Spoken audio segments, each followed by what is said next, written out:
This video is about email sending IPs, what they are, and when dedicated IPs may be right for your business.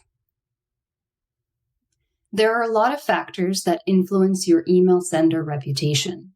Things like your sending domain, authentication records, and contacts engagement with your emails, to name just a few.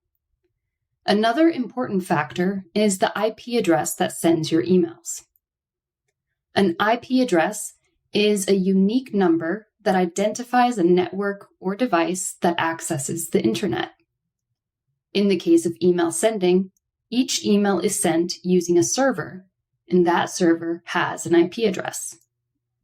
In the same way that your sending domain builds an email sender reputation, so does an email sending IP address.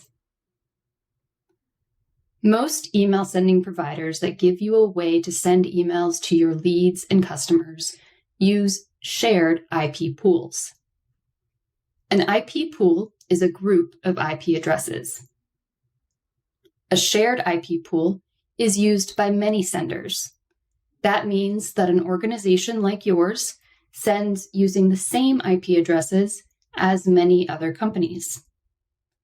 This is a good thing in many ways. It means that you don't have to worry about managing IP addresses yourself. Your email sending provider does that for you. And for many companies, especially those with lower sending volumes or traffic that varies in its pattern, a shared IP pool is the best option for their sending needs. But if an IP is reported as abusive and the reputation of that IP decreases, the entire shared IP pool may be blocked by inbox providers, affecting all users of that shared IP pool. This is when it's useful to have dedicated IP pools. So, when might it make sense to consider a dedicated IP address? If you're managing clean, healthy lists of engaged contacts and you send a lot of emails, your email deliverability might be improved by using an IP address that belongs only to you. Here's what matters when it comes to dedicated email sending IPs and what you should consider before buying them. First, volume matters. To keep IPs healthy, you need to be sending a lot of email. You can probably maintain a fine reputation by sending lower volumes consistently, but more is better. The Bird email deliverability team suggests at least 1,000 emails per day, several days a week. Companies sending 1 million messages or more per month are a very good fit for dedicated IPs.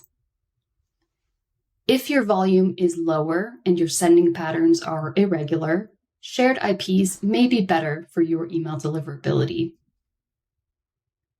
Next, regular traffic patterns. Inbox providers like to know what to expect from IP addresses. Different companies have different sending patterns. For example, a news publisher may have big spikes of traffic every day when they send out the latest news to their subscribers, whereas a company sending regular promotional emails may have more steady traffic throughout the week or month. Whatever the case may be for you, you want your email sending traffic to be reliable. Last, but certainly not least, engaged contacts and good sending habits are arguably the most important factor in maintaining healthy IPs. For emails, quality is always better than quantity. Make sure your organization has a robust habit of removing unengaged contacts and bounced email addresses, sending content that people are expecting and want to receive, and that your emails have high rates of opens and clicks with very low negative indicators like bounces and spam complaints. So there are the 3 things to consider if you're thinking of buying or already have dedicated IPs. Note that in addition to the standard shared IPs and the option to buy your own IPs, Bird also offers a bring your own IP service. You can use this if you already have dedicated IPs with another email provider and you'd like to move them over to use with Bird.